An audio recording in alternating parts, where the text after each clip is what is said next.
Hello. This is the Total Movie Recall podcast live stream, episode number 4.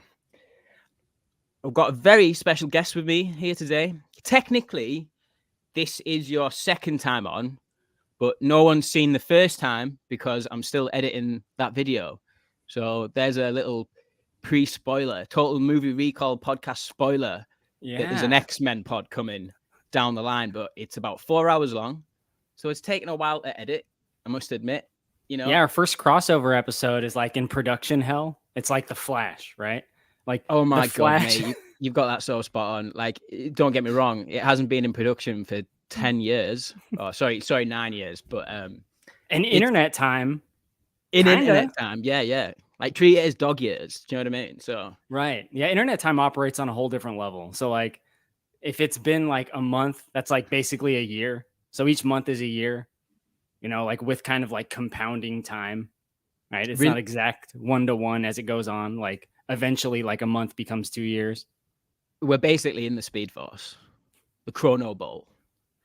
You are looking a little strange. You're warping a little bit. I can't quite recognize you. Something plasticky about you. That's on purpose, though. That's on purpose. Oh, okay. Then it's okay. Yeah, man. It's okay. Yeah. Because I've come out and said it's on purpose. Take my word as gospel, mate. We're already going in. We're talking about some of these things already. You know what that Andy Muschietti, the special effects are on purpose thing reminds me of?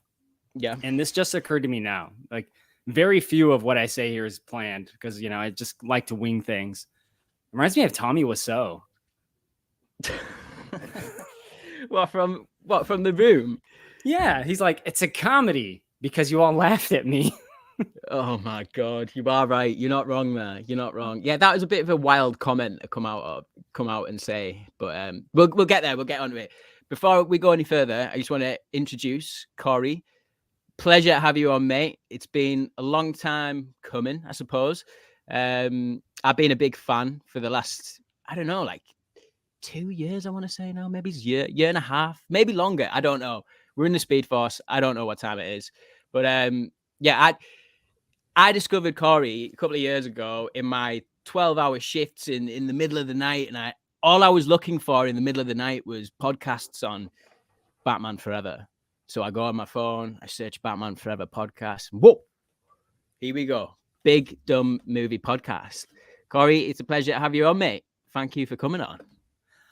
Thank you so much for having me, Ellis. I'm a fan of your work as well. I really think it's fascinating that I could inspire anyone in any way. So, and in the fact that people want to listen to me talk is just mind-blowing to this day.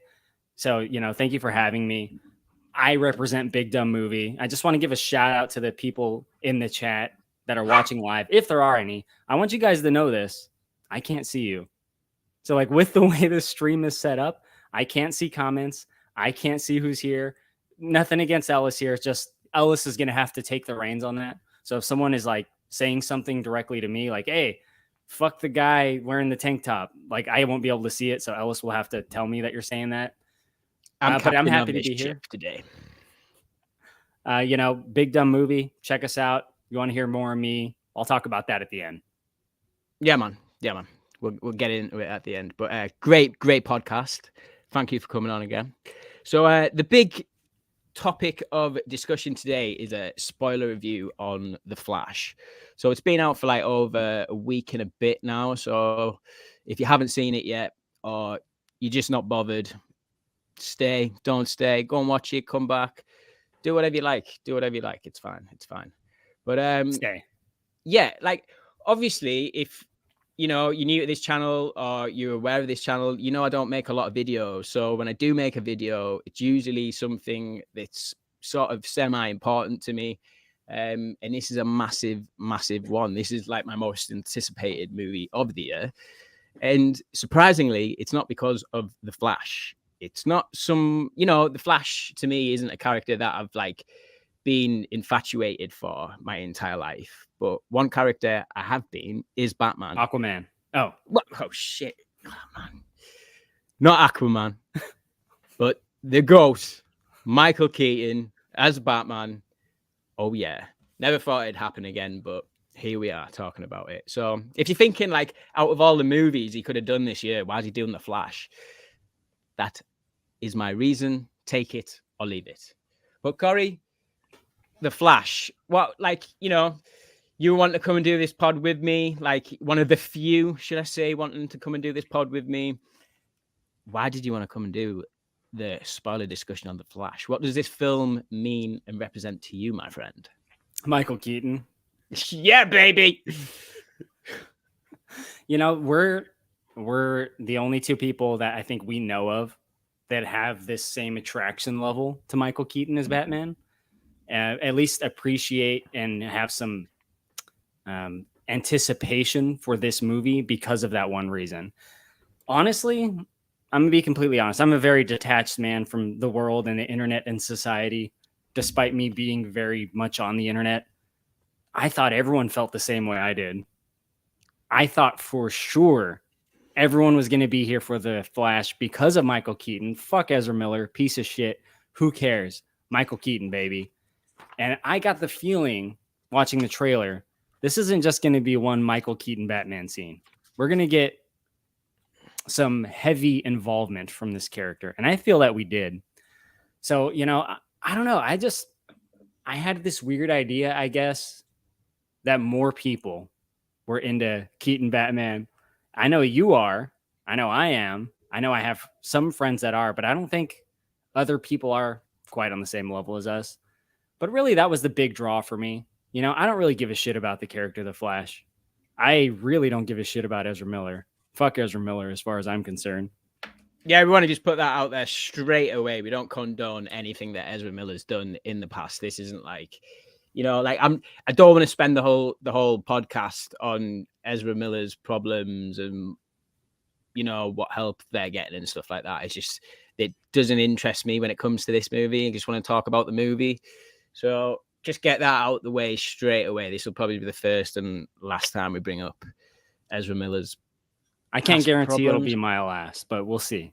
I might have. Oh, yeah, totally. I'm not condoning anything, but I just want to make this, you know, there's plenty of pods out there that have went over his misbehaving. So, oh, yeah. Yeah, man. Oh, yeah. Not a true crime episode here. No. Not today. Not today, anyway. But yeah, man, this is the spoiler podcast. So, mate, I don't know. Should we get like sort of straight into this? Do you want to break it down? Do you want to get straight into spoilers? Do you want to do some non-spoilers? No, I don't really do non-spoilers. Let's do full spoilers here on out. Full steam ahead. Okay. So, Andy Muschietti directed this. Previously directed the two It films, which I really enjoy. Chapter 2, not so much. And his previous film before that was another horror film called Mama, which I've seen once, but it's very vague in the memory. I know it's got Jamie Lannister in it. I can't remember what his name is, but that guy actually makes a cameo in this film at some point. But Mama the one with Octavia Spencer? No, it has got, I think Jessica Chastain is the lead actress in Mama. Okay. So I could be wrong there, but is this another horror movie? Another horror movie. Yeah, so Andy Muschietti is like basically being known for horror movies prior to this Flash film. But yeah, man, this had like, you know, like we were previously like joking at the start of the pod that this has been in the running for about 9 years, the production on it, which is absolutely crazy. Like the amount of directors that this has had and lost is insane. But yeah, man. So we've got The Flash, comes out last weekend, and for a film that, you know, DC was saying this is the greatest superhero movie since The Dark Knight. Like, I'll just get this straight out of the bat, right? I really like this film. I really enjoy it. Probably is one of my favorites of the year, in fact. But like to come out and make a claim like that is stupid. But you've got to remember they've had to promote this film in some really weird ways.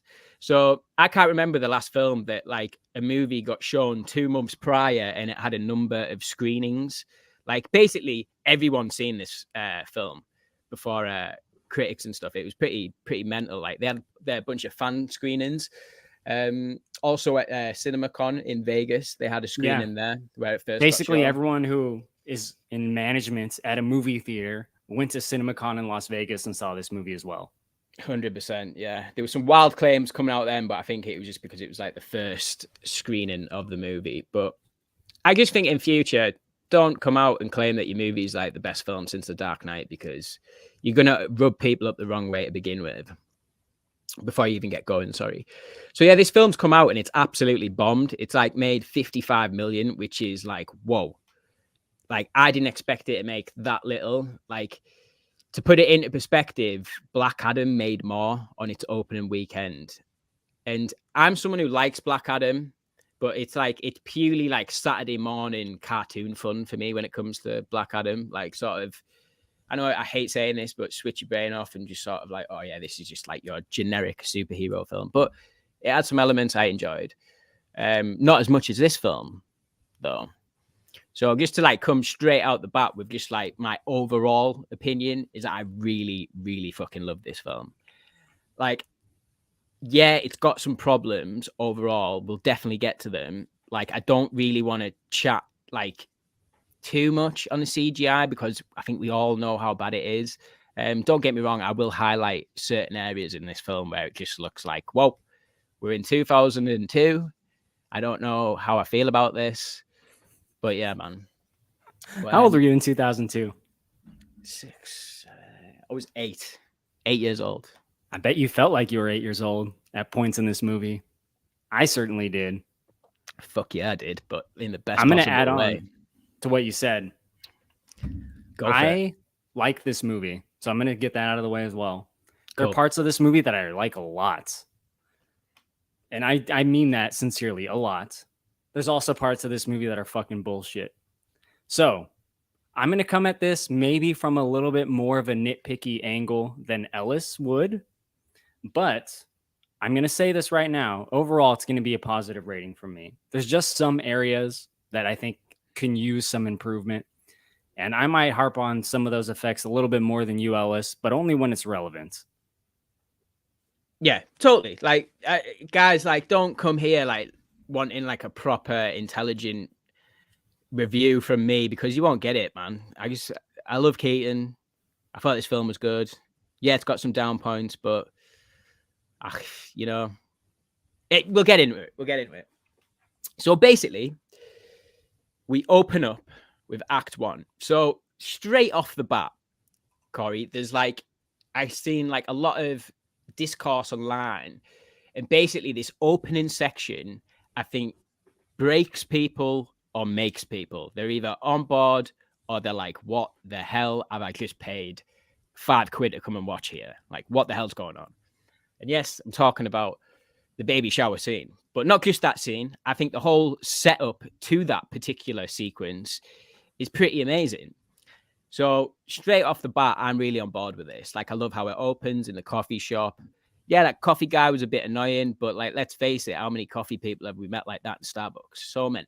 Well, let's talk about that. This movie has things to do and it has problems to fix. One of the problems this movie has to fix is the character of Barry Allen. That is kind of unfortunate. They have to fix Barry Allen because he's an annoying little bastard. They made him that way.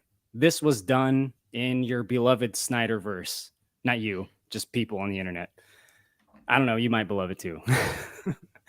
Barry Allen has kind of always been in the context of this DCEU, of which we see him, you know, the younger guy that is new to the group, kind of a little bit irritating, a little bit of an unsure of himself, you know, not quite as stoic and seasoned as the other members of the Justice League. So I'm pretty sure that the first character he interacts with was intentionally made more annoying than him.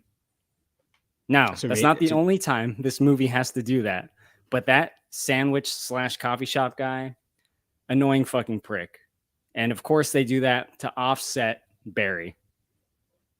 very good observation. I wasn't immediately thinking of that. I was where you're coming from with that point of view, making him the coffee barista more annoying than Barry. That's where I was coming from when it comes to Barry meeting younger Barry later on, of how annoying that little Barry was. Like that laugh, man. Whew. We'll get there though. We'll get there. Jesus. But yeah, man. So we're in this coffee shop. Then Barry gets the phone call off our boy Alfred, who, to be honest, I wasn't expecting to see in this. So it was nice seeing Jeremy Irons, I think, as Alfred. I always thought he was pretty good. Didn't get a lot of screen time in the DC EU, but I thought he was pretty decent, man. But yeah, Jeremy Irons is a great Alfred because he has that great voice. I'm sorry to cut you off. Yeah, no, of course it's fine. It's you're 100% right. He's like a lot more gruff, edged, rugged sort of hardcore version of Alfred that we see. But yeah, man, I love this whole like gag, this setup gag where like Barry's like, can you not like call Diana? And he like Alfred's like, no, we've already called Diana. We don't know where she is. He's like, all right, what about like Cyborg? We don't know where he is. And it's like basically like runs off like the whole Justice League before he gets to Barry. Thought that was pretty funny going into it. But yeah, then we get like, we think it's going to be the opening credits, which I really did enjoy, like where he's starting off and he's about to run and the Flash logo comes up and it dissolves away. I appreciated that. Then we get another gag. Then it comes again. Then we're straight off to Gotham.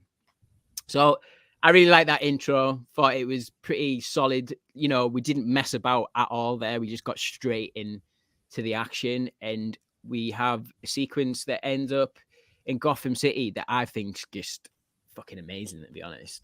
I think this is the first time, and like I was so in the scene when I was watching it all unfold, because it just felt like, especially by the end of this first act, like it was a proper Justice League movie that I was after.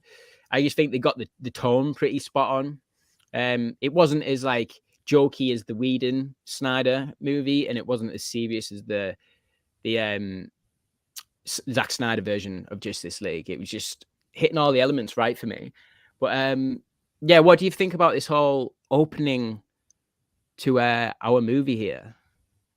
Well, talking about the continuity of the DCEU, right? Continuing that line of thought, this movie has earned a Justice League scene because of the previous movie, right? The Justice League gave us the Justice League coming together, which is, you know, cool in its own right conceptually, but it's not really what I want.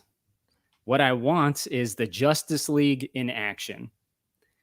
And the good and bad news are that this is what we're going to get the closest to it with the Justice League in action, at least with this incarnation of them. Yeah.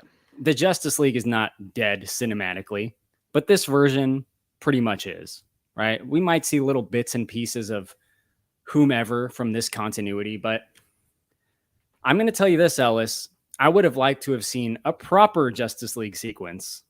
Now, there are some good things about this, and I think they did what they can do well enough, right? Because we have Batman doing Batman stuff. He's just chasing some street toughs, though, on his bike, and there's some good moments in there where he does like the grappling hook, and he's like beating some ass. Barry's running around saving people. He describes himself as the janitor of the Justice League because he doesn't exactly have the respect, the experience that the other members have. I'll tell you this, though, man. How amazing would it have been if we had Cyborg in there, if we had Diana in there for longer, if we had Aquaman in there, and then we had Superman in there, and they were actually fighting someone formidable. Maybe bring in, what was his name? Lex Luthor from the end of the Justice League movie. You remember he meets up with Slade Wilson? Oh, and they decide they're going to start their own women's baseball league. Yeah. Maybe they're taking them out. You know, it doesn't have to be longer than it is, or maybe add a couple minutes, but maybe just have them like cleaning up some villains that you might see and recognize, or maybe someone new. You know, you can do a Killer Croc with a different actor, or you can do, I don't know, some other big equivalent, like lumbering, like Hulk-like villain, like some strong man, right? And they could all have to use their combined powers to take him out. And they got Barry doing cleanup, right? They got Barry doing like rescue the people down there. We're going to fight this guy. And, you know, he kind of feels like he's not getting the respect of everyone else. So you can kind of keep that emotional element, right? That story beat that continues and is a part of his arc as a person. You can keep that, but obviously I think it would have been better if they actually delivered on the Justice League in a better way. Now, I know Cyborg isn't a part of this anymore. The actor that played Cyborg, like there was a whole falling out with him in DC, and it got ugly. I had an idea for that. I was thinking about that. I was like, we can't probably get that guy. It's probably like completely impossible. I bet you Cavill would have done it, but have Cyborg's face covered up with cybernetics, like as if it's like a helmet that comes down. You use that guy at the very end, right? They take out like Lex Luthor in a mech suit or whatever, and Slade Wilson. They take out the villains. They get together. They say their little goodbye. Cyborg's face is revealed. The mask comes up, and it's Don Cheadle. How fucking epic would that have been? That would have been hilarious, dude. The joke would have saved the moment. I love everything you've just said there, right? But the only thing is, if that went down the way how you just said it there, that'd be the most hype part of the whole entire film. It would never get any better than that intro there. Like, I think the reason why I appreciated the intro and the way it played out is, I think if you had a villain like Deathstroke in there, or a known villain, you are right, it would be totally cool.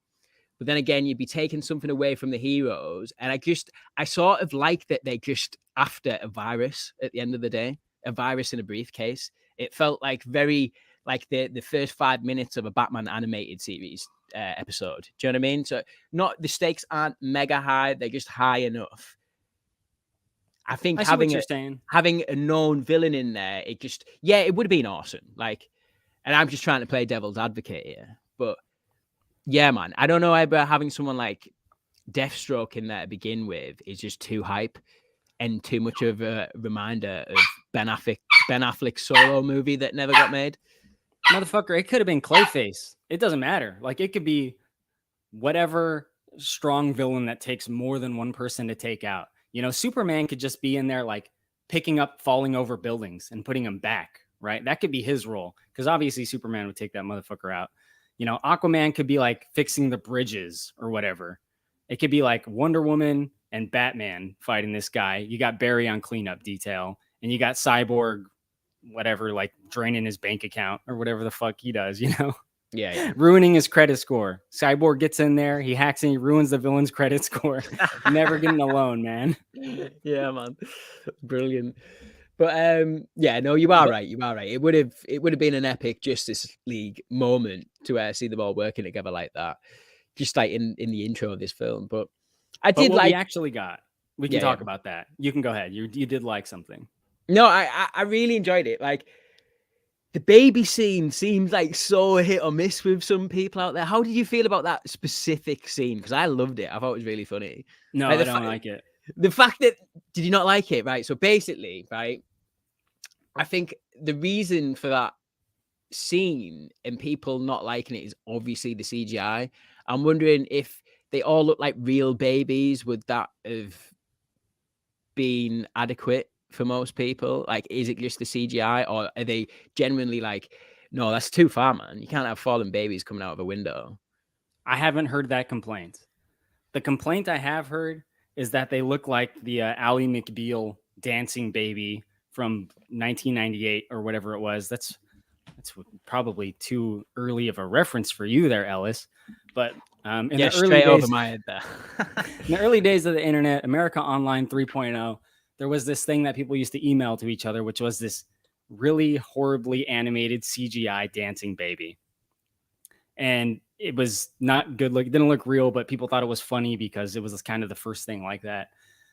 Anyway, babies fall out of a skyscraper, right? A whole nursery of newborn babies falling out. And Barry has to rescue them. So he uses his speed force. You know, he kind of like can defy the laws of physics when he does his speed force technique. So he can kind of like leap on top of debris to just vertically escalate himself up to what's falling out of this building. There's like 12 babies. You know, he kind of nudges them in the right direction while using his speed force. Everything's slow mode, and he eventually saves them onto this gurney. But the whole time, including after the speed force effect ends, they just look like cartoons. They look like baby Herman. I cannot stand it. And I understand it's mostly played for comedy. I think it still partially can be with them not looking so distractingly bad. Now, maybe here's the time, Ellis, we talk about Andy Muschietti's comment. Okay, yeah. So basically, recently he came out after the film had been released and said like, oh yeah, we've seen some of the complaints for the VFX and stuff, and they're supposed to look that way because when he's entering the Speed Force, obviously, like people wouldn't look like how they do, like, you know, stood still. Like everyone's going to look a bit different. I call bullshit on that one, straight up. I do get like, obviously they're going to look a little bit different when he's in the Speed Force. Like, what I did appreciate is when his visors went down, like the whole screen went yellow. I did appreciate that, but that's neither there. But like, yeah, man, like he's come out and basically tried to like put a big excuse on the effects with this comment, which is just damage control at this point. Personally, for me, right, I really enjoyed the scene, and like I think I was really enjoying everything up to there. All the jokes are landing for me. Like the score is like, that's something else as well, by the way. The score, just to get on a side tangent here, like the score is unreal in this film. It reminded me of so many like old school classic scores in a way. Had a bit of the Matrix in there as well, like at certain sections, but yeah, really, really digged it. But getting back to this baby scene, yeah, the effects apparently are on purpose. Call bullshit on it. Don't believe it. But for me, like, you know, that ain't the worst of this film's effects. So if you can't deal with the baby scene, there's going to be so many more scenes and sequences in this movie that won't work for you. Not you, Korey, but like anyone having complaints about that. That's why I was saying at the start, I think this first introduction to this movie is make or break. People will just be like, yeah, I'm on board, I'm having a good time, or they're just going to absolutely pick it apart, because everything that you could possibly pick apart when it comes to this movie in cons is definitely the intro. It's all there. It's all there. I was scared going into this, man. You actually spoiled something for me, and I don't think you intended to, right? You saw this movie before me, and you gave it a good rating, and I was like, I'm stoked to see it, because, you know, we both are here for Michael Keaton as Batman. And you said the effects are awful. And I was like, no, like that really got in my head. I didn't want to make you feel bad. I'll do that now. All right. Oh, sorry. That's my bad. Like, that's all good. I don't know, because obviously we chat and stuff, but like, it's not like too much on the regular. Like, do you watch trailers before these movies anymore? Yeah. Did you not have an idea, or did you maybe think that, like, because obviously when they screened this, by the way, let's just get this one out there. When they screened this in Vegas when did they screen this? Was it, what was it? March, April, maybe? I think it was April. I was in Vegas at the time. It's whenever you were in Vegas, because yeah, you were there at the same time, I remember. But yeah, they said they came out, the director and his sister, who I think is his sister's a screenwriter, I think. I might be wrong there. But yes, director came out, Andy Muschietti, and was like, this isn't the final version. Like, some of the effects still need sorting out and, you know, need upping. We never got around to that. Bullshit. Yeah. All right, mate. No worries. I think that what they were trying to say there is that we haven't figured out what the ending scene of this film is going to be, but we'll get to that when we get to it. Yes, the very last moment before the credits roll. That's probably what he was referring to. Yeah. But, you know, back to the point here. There's some setup that's being done, right? And I think a lot of it's in this line of Barry saying, "I'm like the janitor of the Justice League." And, you know, I think it would have been better to have more members of the Justice League, because later I think it has more of an impact to see Barry without his safety net, because he really has to take the reins on his life, on leading the charge, on being a hero throughout the movie. And I think that point would have been more set down or impressed if earlier in the movie it was more clear that he's the bottom of the barrel. I think you're right there, 100%. Like, you know, I don't get me wrong though, Korey. I have to admit, like, I did get that feeling watching the scene, like 100%, when he does say, like, you know, I'm the janitor and stuff. I feel like you're just like I'm the last person that you call, really. But it's just like they say it a little more than they emphasize it with the storytelling, right? A lot of it's dialogue. Fair enough, man. Yeah, man.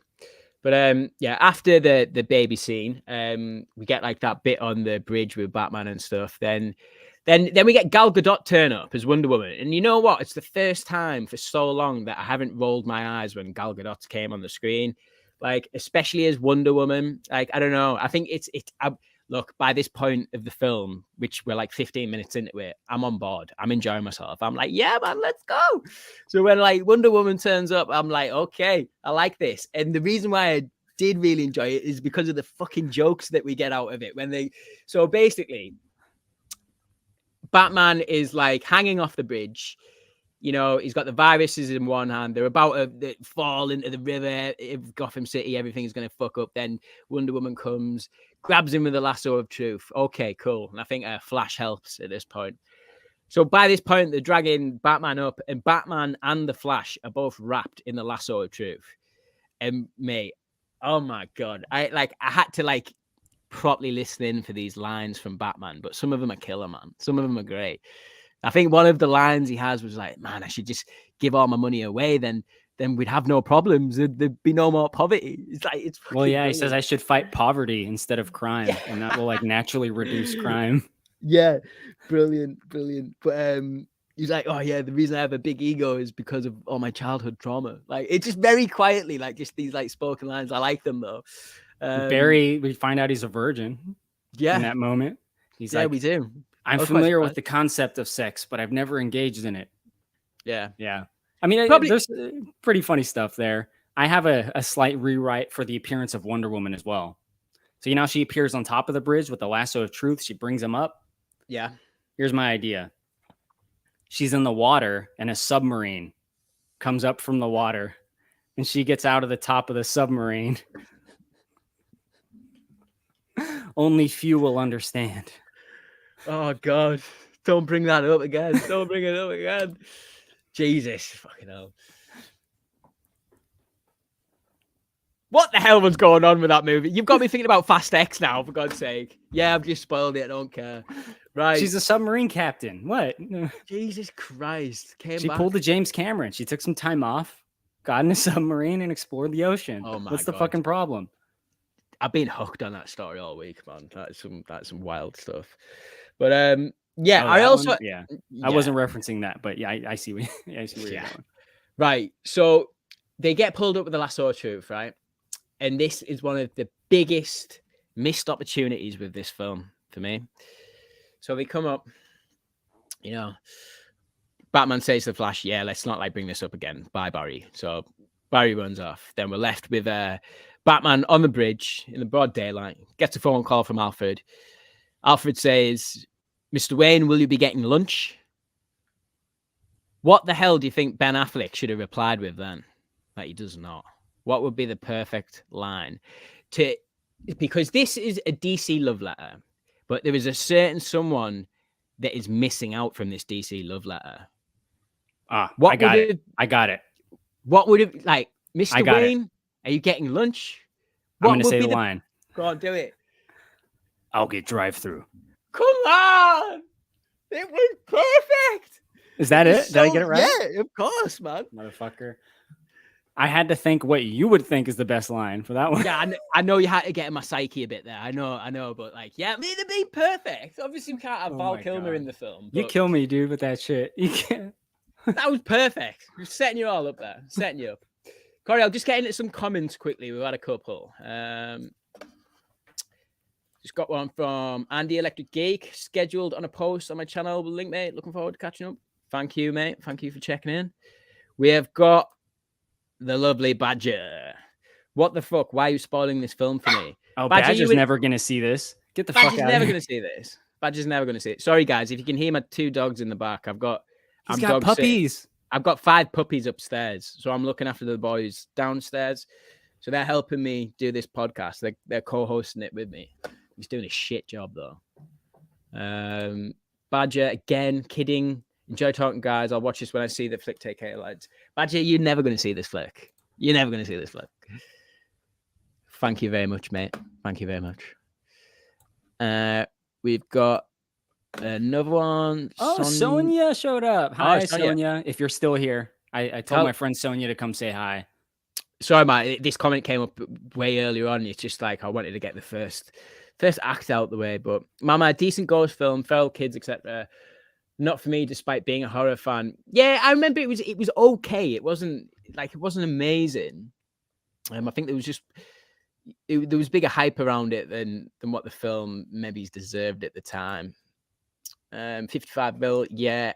This is, you know what? I'm so interested in seeing like what the closing money is going to be. I have a feeling worldwide that number's beyond that at this point. Oh, that's just domestically for the States, by the way. Yeah. I should have clarified that. That's just your domestic. I don't go off UK numbers because we're that small. It doesn't really mean anything. We don't get the majority here. And we've got Gareth from Video Tasties. Hi, guys. So today it was silly, but was entertaining. Yeah, man. I was thoroughly entertained throughout the whole thing. I think that's the best way to describe it, Gareth. Very entertaining. But you're right. It's fucking stupid sometimes. 100%. I got a question for you, Ellis. You know, you're a huge Batman fan. Sonny's still here. Oh, hello there. All right, you're a huge Batman fan, Ellis. The suit. What did you think of the Bat-Fleck suit here in the opening scene? Okay, Bat-Fleck Suit. Yeah, good. Like, it's a bit annoying that they decided to go with like this over complex suit that they keep doing in every movie when it comes to Bat-Fleck. Korey, you know how much I like that Batman v Superman film. I'm not gonna lie, it's a bit of a guilty pleasure, but I actually do think it's a pretty good film. But not Jesse Eisenberg's Lex Luthor. I'll just get that one out there. One thing I do enjoy. Bat-Fleck looks amazing in that film. I think that's like one of the best bat suits and most like, you know, comic accurate. The short ears do it for me, baby. The short ears, man. I love it. But, I love those long ears, man. I love some long ears on a Batman suit. I love long ears as well. But I think because we had the long ears for like over 20 years, it was so like refreshing seeing some short ears on a Batman cowl. But yeah, man, it's a bit over complex for me, this Batman suit. I'm not gonna lie. I'll tell you what I liked, and you can let me know if you agree. I liked the color scheme, right? This is blue and gray old school style. It's like the navy, like it's not like bright blue, right? It's like the dark blue and gray. They're pretty muted colors. So you could almost say like the whole thing is like a dark gray, but it is like a blue and gray tint. And I think it's nice considering how many iterations of Batman we get throughout the years and different suits and different like does like a prototype suit or will do a different suit for a different type of situation. I think it's nice that we finally got one that kind of represents this color scheme. Because this is kind of like an old Batman animated series, an old comic style color scheme. And it's not something you see a lot. And I just think it's nice to give a little nod to that one. Yeah, I agree. Is like I'll meet you in the middle there. Is like I think, you know, the reason like why I love that Batman v Superman Bat-Fleck suit is because it is a lot like the Batman Returns suit, Batman the Dark Knight Returns, sorry, the comic graphic novel. It is a lot like that. It just doesn't have the same colors. So they could have just like met in the middle here and had, guys, stop. Sorry, I've got 2 boys are trying to hump each other. It's a fucking nightmare. No judgment. No judgment, man. They're okay. They're fine. But yeah, they could have just met in the middle. So like combine the Batman v Superman suit with this color scheme of this Flash suit, and you would have the OG suit. Do you know what I mean, from the comics? Well, the blue and gray. You're saying it's almost there. It's like it's almost there. It's almost there. If it just wasn't as busy on the body, like on especially the exoskeleton rectangle thing, like what we doing there? Like it's just too much tech for Batman. You always feel like we need to up Batman's suits, but it is what it is. But I loved it. No, sorry, I liked it. I just didn't love it. All right, fair enough. So after that, for me, amazing intro scene. Sorry, 2 seconds. Gareth is just saying I'd be happy with more Bat-Fleck. So would I. I can't believe we never got that solo film, to be honest, with Deathstroke. The one he was going to write and direct. But we'll just have to dream about that one. So we leave there and we get a glimpse into Barry's working life. Being a what does he do again? He's a oh my god, He's like a forensic analyst. Forensics. Of some kind. Yeah, sorry, I don't know why I just went mind blank there. But yeah, we get a little insight of that. I would have liked a little bit more of that, if I'm being totally honest. But yeah, we get an introduction here to Iris West. We have seen Iris West before in Zack Snyder's Justice League. Now, Korey, I've got a question for you. See if you can answer me this one. Is this movie set in the Snyder Justice League movie or after the Joss Whedon Justice League movie? Which the movie doesn't know. It doesn't, does it? Dogs, stop. It does not know. And why do you think it doesn't know? Because I've got a couple of reasons. Well, Iris West being one of them. That is a Zack Snyder's Justice League specific inclusion. But also there's a theme that's brought up later of save one person.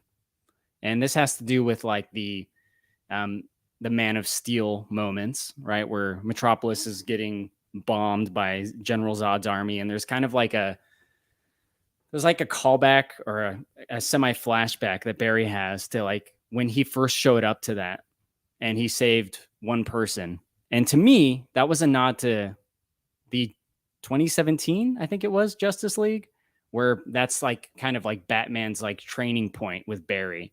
Like to me, that was a parallel to that movie. I'm sure there's other things, but that was the one that I was like, oh, okay, that's kind of a similar concept to Joss Whedon's Justice League. What were you picking up on? So there's like two conflicting things for me. And the first is where, sorry, this might be the second or the first. I can't remember. This might be the first time, but the first conflicting thing is where we meet Iris West. And she does say, I think I maybe met you before, like 2 years ago, 3 years ago. And sorry, yeah, my dogs are killing me. 2 seconds. They directly reference the Zack Snyder's Justice League in that Iris West scene, right? So they're saying that she's been around before, right? They're calling back to that moment. So absolutely. Yeah, they're calling back to that moment. Then there's another moment where Bruce Wayne, Ben Affleck's Bruce Wayne, mentions the time travel aspect when he enters the Speed Force in Zack Snyder's Justice League. So he enters it for a split second in that movie, and Bruce Wayne mentions that. He references that in this movie when they're having that conversation outside of Barry's apartment. But I think you're right. I think the movie doesn't know where it wants to be. I think they left it ambiguous in what universe or movie it's a part of on purpose. I could be wrong there. I could be wrong, but I think that is purposely messy. Yeah, I mean, the DC continuity has never been as strong as you might see in other major comic book movie studios. So I'll just leave it at that. And that's something I've just come to expect at this point. Yeah, I think you're right. I wasn't like, it wasn't a burning question I had through the movie, but it is a question that I wanted to know. But then, yeah, we get to, we see a bit of Barry's life as a child with his mum and his dad and getting the tomatoes and stuff like that. And I think Barry ends up finding out he can run all the way back in time by entering something called the Chrono Bowl or something. I think they call it in the movie. Barry calls it at one point the Chrono Bowl.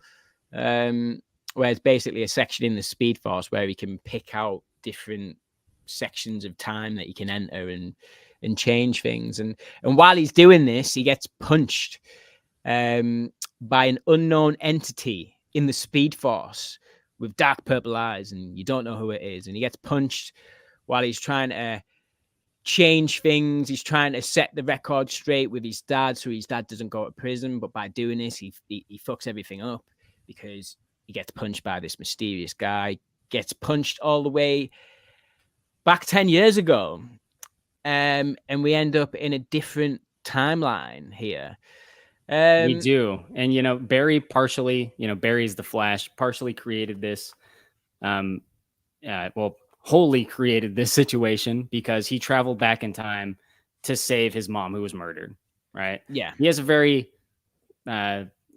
typical superhero tragedy, right? Where it involves his parents, not dissimilar from Batman, of course. His mom is murdered. His dad is blamed for the murder, but his dad didn't do it. So the whole reason that time travel is an element in this movie is because Barry wants to travel back in time to save his mom. And, you know, it's a very comic book thing. The Flash being able to time travel. It's not specific to this movie. Might seem dumb to some people, but it's only dumb in the sense that it's a comic book contrivance that's also dumb, which to me is kind of acceptable, right? This guy's speed powers are so insane. He can basically travel faster than the speed of light, which is represented in this movie as a form of time travel. Yeah. So, you know, he goes back and that's where we spend a lot of this movie. Yeah, 100%. And this is where we get our introduction to young Barry, who's, I think they say he's like 18 in the film. But yeah, you thought Barry Allen being portrayed by Ezra Miller was annoying. You haven't seen anything yet, my friend. Nothing. So we get introduced to young Barry Allen. Like I said, he's 18, and my God, he's unbeknown to what the hell's going on. So he's a little bit taken back when they first meet. You know, he hasn't got any powers at this point. I think the film's trying to tell us that it takes place in 2013. I could be wrong, but that is the events of when Man of Steel took place. So yeah, thereabouts at least, right? Yeah. So yeah, we get introduced to young Barry, and he has got the most annoying laugh I've ever heard put to screen. Well, for a very long time, I must say. I'm not going to do an impression of it, but if you've seen the film, it's fucked up, man. That was a choice. Like, that was a decision that was made by the director. That was a bad call. But yeah, we get introduced to young Barry, and yeah, they basically go through the motions a little bit. The film sort of slows down a little bit here because we're getting to grips with this sort of new timeline that we've entered. We're a little bit confused at this point. I think Barry, all he knows is that he needs to get the Justice League back together, but some of them haven't even been. Well, we'll get to that point. But what did you think about younger Barry's introduction to this movie, Korey? Well, I like the idea that they're changing our main Flash character, our lead Barry, right? Older Barry, the one who traveled back in time. Yeah. Right. It's a maturing process for him. And it is because the movie's showing us the other version of Barry, the younger version, right? The version that doesn't have powers yet, 10 years before this one. He's kind of, I hate to overuse this word, but annoying. You know, he's a little too jokey. He's a little too silly. He doesn't seem to take things seriously. So it's a good way to get our Barry Allen into a leadership role, right? Into a maturity role. So I get why they're doing that. And they needed to do that because they couldn't just have kept like Zack Snyder's Justice League Flash and kept him the same exact way and brought him into this movie, right? That guy needs to change a little bit, right? He has to grow. Yeah. Or especially even 2017 Justice League, talking about like brunch and all that shit. He was like even worse than that one, right? I've got to admit, I like this version of. This is the best version of Barry Allen I've seen so far from Ezra Miller. Not young Barry, but older Barry. But sorry, absolutely. Yeah. So you know he's got to interact with himself for his own growth and to get the other version to grow. So, you know, despite kind of like how annoying that guy was, I wasn't like cringing the whole time. The reason that I give this movie a good rating overall, and we'll come back to this, is really because of how along I was for the ride of this movie. Yeah. Right. So I've seen a lot of movies recently. I haven't seen that many this year overall that I normally see, but I've seen a lot of movies recently. And one that I saw recently was Transformers: Rise of the Beasts. Okay. I see every Transformers movie in theaters, and I hate all of them with a passion. But I can't help it. I have to fucking see them. I see the trailer, and I'm like, I'm going to watch that movie. And every time I come out of it, slightly angrier of a human being. So anyway, to give an example, during that movie, the whole movie, I was annoyed every step of the way, like personally annoyed. Not like that character is annoying and they're supposed to be that way and it's part of like it's in favor of another character's growth. Not like that, like we get with the Flash here, but just like I hate that. I hate that. This bugs me, and then it ends and I get the fuck out and I storm out of the theater. You know, like that's how I was in Transformers. The movie personally offended you. Is that how you felt? That was an attack on me, on my person. But this movie, I'm like so engaged for the ride. The whole movie, like I am engaged thoroughly. All of it. Even when the CGI is off-putting, I'm not like, ugh. I mean, I kind of feel that visually, but like I'm so interested in like the story and what's happening and what's going to happen. And is this guy going to show up? And is this guy going to interact with this guy? And some of that's fan service. We'll talk more about that later. But it's a unspoken kind of natural engagement that's hard to articulate. You know, movies give you this feeling sometimes, and it's a feeling that sometimes you can't always put into words, but it's just, for lack of a better description, and this is kind of bland, natural engagement. This movie had me at natural engagement. So yeah, I love their interactions because I was interested in where it was going. And where it goes, not too long after, is somewhere very fucking cool. Yeah, I think you're totally right. I think if I wasn't as engaged up to that point, I'd be going to town on some of these effects problems and stuff like that. Like even the introduction to this younger Barry that we get here, you can clearly tell which one's not the real Barry. And I just think in 2023, that should be a technology that the Hollywood system should have perfected by now. I didn't run into that. I just want to say real quick, I'm going to let you finish your thought, but real quick, I know a lot of people said that like there was a effects noticeable difference between real Barry and stand-in Barry, who has a CGI'd face. I actually didn't run into that. Not once did I say that looks weird. So just me. That's fair play. Like I ran into it a few times, but it, like I said, like you were saying there, because you're engaged with the story so far, like these weren't mega problems with me. Like, you know, like I think if people have seen like my not review, but my discussion on Quantum Mania that came out earlier on in the year, I had a lot of problems with that film, and especially when it came to the effects of that film. But like I wasn't engaged in the story, so stuff like that really is more highlighted when I'm watching it. With this movie, I'm just having a good time at this point. Just a good time. I'll just get into some quick comments. We've got Scottish Geek Guy. How's it going, mate? Howdy, folks. He comes back with 8 out of 10 from me. Yeah, I've seen your review, man. Solid review. 8 out of 10 for me as well. That's where I put it at. Andy, Electric Geek. What was up with Bat-Fleck's costume? More so the cowl. Something was off, I felt. I get it. I was Dark Knight Returns-esque, but still. Yeah, I'm with you. The cowl didn't look great. Definitely weird-looking cowl. It was the exoskeleton in the middle for me that... yeah, I mean, I think what Ellis was saying was like the color scheme was a good nod, but like the way the parts went together, like the way the costume like fitted together, it didn't seem to be like... constructed like with as much care as maybe some previous Batman costumes. A lot of gaps and straps for me in the costume. You know, the chest plate and stuff. Like it was a tiny little chest plate. Then I had all these like, you know, octagons or whatever they were called, hexagons, and like I don't know. It wasn't for me. But Scottish Geek Guy is just coming back with, I thought the two Barry's CGI was flawless.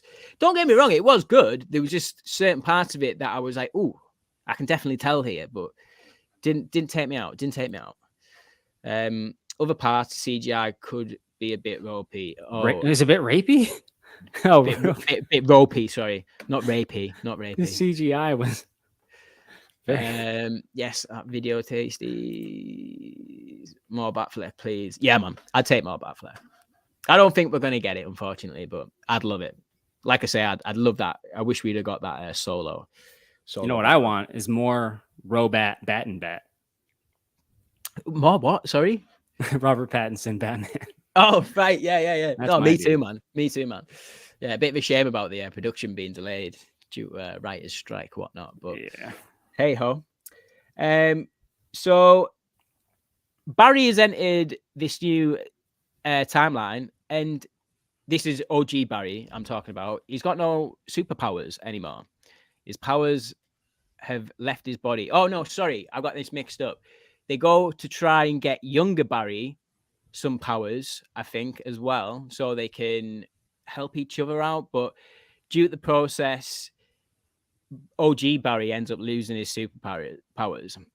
Yeah. Then So we there's get, kind of this unique thing with this movie go. where it seems like it's your straightforward time travel movie. You go back and you change the past, it fixes the future. We later learn that this is the oh so popular multiverse, right? Multiverse, Yes. so hot right now. So, and you know, it always has been in comics. That's fine. But what actually happens here is that Barry goes back and creates an alternate timeline. And in this alternate timeline, things are way different. It's just a different branch. We'll talk about spaghetti later on. But suffice to say, the younger Barry hasn't gotten his powers yet. The older Barry has them. Something happens where the younger Barry gets them, but the older Barry doesn't have them anymore. So that's kind of where we are for a while in this movie, where, you know, our original mature Flash, Barry Allen from the future, our mainstay Barry, he no longer has his powers. And just a quick note on that topic. The run that Barry does when he engages in the Speed Force has always bothered me. He's carried it over from the Justice League movie, that like weird like run he does with like the, you know, like that. Yeah. I don't like that run, but it was almost worth it when Barry was depowered and he tries to engage in the Speed Force. And Come on, that's fucking brilliant. Just to see him run like that without the powers and how fucking stupid it looks. Right. I was all about that. I found that pretty funny, man. But I was like, you know what? At least they're making fun of it, you know? Yeah, totally. Like I'm with you on that. I don't think they've ever got the run looking amazing, if I'm being honest, in any iteration. I don't think it was as bad here, but you're right. Like for the run to be how it has been the last couple of years, paid that gag off so well. Oh yeah. I appreciated it. But then yeah, so like after like OG Barry losing his powers and the new Barry, 19-year-old, gaining the powers, then we get a pretty cool scene, I think. Do you want to take this one? Oh boy. So they're now in this dystopian nightmare world of the past where Eric Stoltz played Marty McFly in Back to the Future. I knew you were gonna love this, but yeah, go on. That shit got me. That was good for me, man. Yeah, you know, 100%. Especially as like an old man, that really works for me. As an old geek man, I love it. But you know, they need help because they realize that, oh shit, this happens to be when General Zod shows up. Right now, there's some kind of like gray areas in terms of like why they have to engage in this. But suffice to say, the two Flashes have to get some help to kind of make sure that this whole General Zod event doesn't, I don't know, destroy the whole fucking planet. So they need the Justice League. But this world doesn't really have a Justice League. It doesn't have the same members that Barry's original world did. But there is one hero, and that is Batman. They go to Wayne Manor. And it's a very misty Wayne Manor. And it's a very gothic Wayne Manor. And it's like abandoned. And they walk through this house. And they walk through a room with sets of armor. And my God, I came in my pants. The only thing that would have been better, Ellis, is if they showed a close-up of the king of the Wicker people. And I know you know what I'm talking about. Yeah. I know, man. How do you buy it in Japan? Because I bought it in Japan. I swear to God, man. When I had no idea that them suits, like, you know, the classics, like, you know, the classic scene of in Batman 89. There's going to be a lot of referencing going back here now, guys. We're in the sweet territory now, man. Oh, But yeah, fuck like in Batman 89, obviously, like at the beginning when they're at Wayne Manor, you've got Knox and Vicky Vale checking out Wayne's, you know, history suits from like old age wars and stuff like that. And you get, you know, the classics like scene of him like, oh yeah, how do you know this is from Japan? Oh, because I bought it from Japan. Because, you know, Michael Keaton's Bruce Wayne's, it's Japanese. Yeah, that's it. It's Japanese. How do you know that? But yeah, awesome. Absolutely loved that. That was like, this is going to be a really good next 30 minutes of your life right now. And all I needed was that right there. But yeah, we go from there. Then we enter, you know, his like main sort of lounge area. You can see that Keaton's a bit of a, you know, he's acquired a taste for painting, you know, fancies himself a Bob Ross, clearly. Listening to some sick tunes while he's in there. But it looks like no one's home until they get in the kitchen. So they get in the kitchen, and who the hell is creeping about in the bloody cupboard, mate? It's only bloody Michael Keaton as Bruce Wayne. But we don't really know that because he's all long hair. He's got the shaggy, you know, cream cardigan on.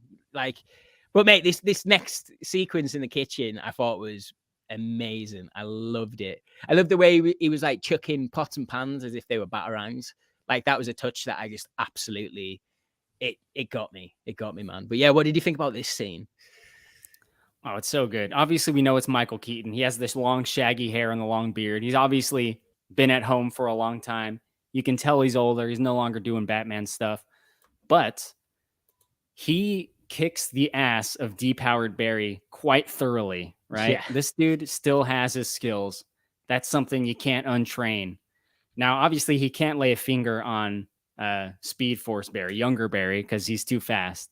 But you can tell he would have had his ass, dude.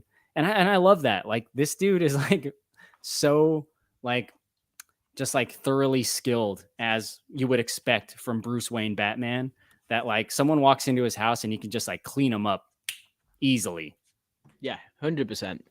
100%. Like, he wasn't fucking about in that scene. Like, it was just great. He was like, oh my God, this guy hasn't missed a beat. Like, especially seeing him in like that sort of rugged way that he's still got it. Do you know what I mean? Like, we're not going to get like a training montage of him getting back into gear later on down the film. Like, no, he's Batman. He's always got it. He's always going to have it, you know? Yeah.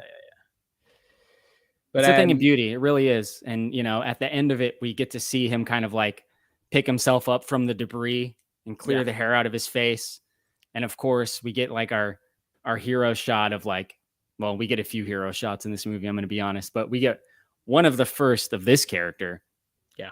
And that's just the recognition of him. And that kind of thing is made for someone like me, and it's made for someone like you. Or are you on this side?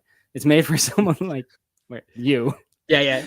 And it's just totally like what we were expecting in this movie. And this is where it starts to deliver the stuff that we came for, me and you, Ellis. It's total fan service. Like, this defines fan service. And, you know, like, that's why we came to this movie. That's why we're doing a pod on this movie. This is the, you know, the nuts and bolts of why we're here.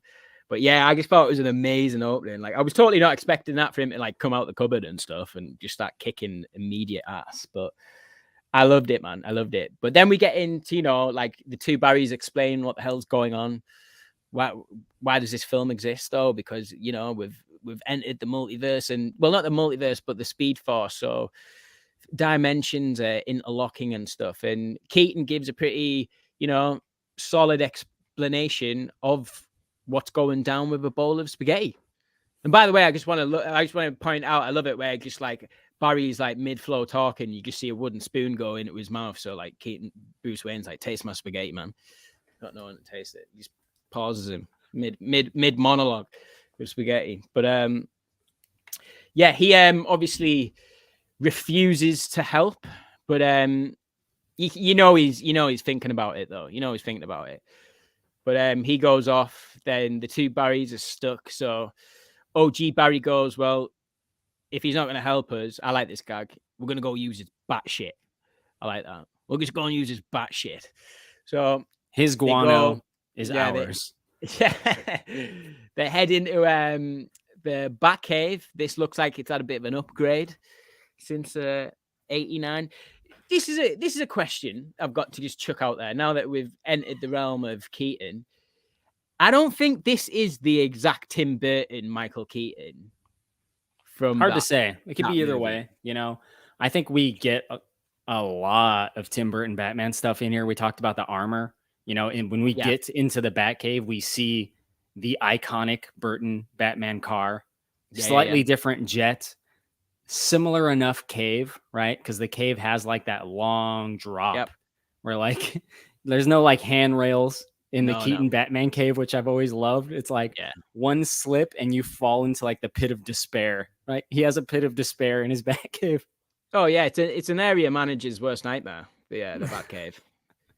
You know, so there's a lot of similarities. I think he acts the same as the Tim Burton, excuse me, Batman / Bruce Wayne, but it could be either way because it's multiversal. You know, the timelines and like the times in which things took place. It's kind of hard to say. I think it's just an extremely close variant of what that Michael Keaton was back in the day. But yeah, it's just like sort of like this is now like pure joygasm at this point because like we get in the Batcave and this is where we really hear the Danny Elfman score come into play. And what I really noticed about this score, because I was obviously like paying very close attention to it, is that it's not exactly the same, right? It ends on a different note. It does. From what the original Elfman music ends on. It ends on the right note the first time we see Michael Keaton in the cowl. That was fucking awesome. That was great. So it kept teasing you. But when we see him come through that fog of smoke and the yellow bat symbol and he's got the cowl on the first time, it ends on the right note. Really appreciated it. But yeah, so another reference to Batman 89 that I absolutely died at is when younger Barry Allen was checking out the Batcave and he ends up in the cockpit of the Batmobile. And he goes to OG Barry. He's like, wow, look what I've just found. And he holds up a cloth bag. And you hear the laugh from the end of 89 Batman when Jack Nicholson's Joker falls from that height and he ends up splattered in the concrete, the floor. And he gets that bag out and the bag's still laughing. Yeah, Keaton's a nut job, man. He's still got that bag. He keeps it in his Batmobile out of everywhere. Like, what the he's got that velvet bag that laughs. Although, you know, we talked about this separately. I did notice that it was a different color, which may lend credence to your idea that it is a slightly different version than the original recipe Tim Burton Batman. So that makes sense. But, you know, it's little things like that. They take 2 seconds and they make people like us happy. Oh, yeah, totally. Service me, baby. That's what it's all about. But yeah, this is sort of our like pre-build up to an amazing scene. Oh yeah, just got a comment there. Sonia, the laugh box. Yeah, it warmed my heart. Warmed my soul. Just getting at this one. Scottish Geek guy. Yeah, maybe I was too into the story to notice the bad CGI with the 2 Barrys. Yeah, fair man. But yeah, so this is our prelude into the best sequence of this movie. Like, I want like a little half an hour clip. I want a clip of the next half an hour. Oh yeah, and just call it, you know, Batman 3. But yeah, we go to Russia, baby, and we're going to save Superman because in this universe, Clark did not land on the Kent farm in Smallville. The pod got discovered by the Russians and captured Superman by Red Sun. Yes, but it's also in the Flashpoint story that this movie's sort of based on. It is in there as well. So they do take elements from that story, 100%, 100%. But yeah, we get our sort of introduction here to Supergirl. And this whole scene in Russia is just all sorts of awesome. Like, you know, we head down there. We get that great reference from 89 again, where it's the Batwing in the moon, like the shadow of the moon, like a silhouette. Looks awesome.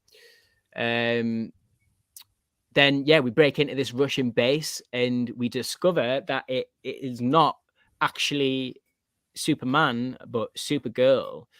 Prior to this, we've just had an awesome action scene from CGI Michael Keaton Batman as well. But you know, I don't mind seeing Burton Batman do that sort of ninja shit in 2023. I'm all about it, man. I think this is some of the best CGI in the movie, and maybe it's just because it warms my heart. But they have to take on a bunch of nameless Russian soldiers to rescue the person, right? That's what they're here to do. And we have depowered Flash. He can't do much. We have newly powered Flash, who's still kind of a rookie.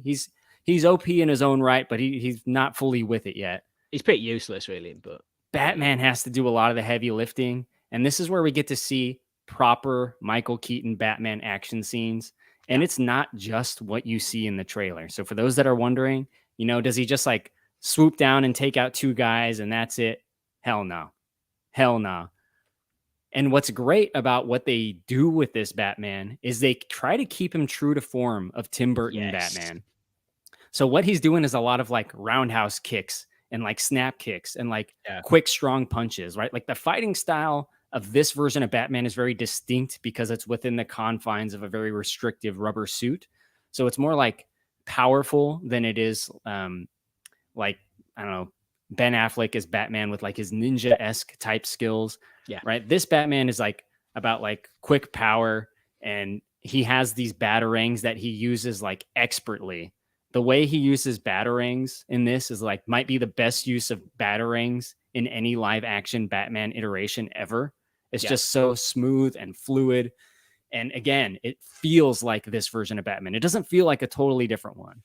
Now, granted, he's older and stuff, and that's fine. And we kind of get a little bit of a nod to that when he's about to swoop down and take on some guys for the first time. He's like, this is going to hurt. Right. He's like an old man. He's like, I ain't got a lot of this left in me. I'm an older guy. Like, I don't think he means it's going to hurt them. I think he means it's going to hurt him. Oh yeah, totally. That's what I took from it. I agree with everything you've just said there. And one of the other things that I noticed is that they brought the 2 worlds together a little bit. So like the guy's using a fucking tape measure as a gadget, for God's sake. We've combined like old technology with new technology. So, I think one of the mistakes that could have happened with Michael Keaton Batman is turn all his like gadgets and costumes and stuff a bit OP, like a bit too tech driven. If you see what I'm saying, like they've still kept some of that old school esque Burton vibes with it. Like, there was one joke in it where he's trying to open the dome where Supergirl is. And like one of the Barrys says, like, the guy's trying to open this dome with a flip phone.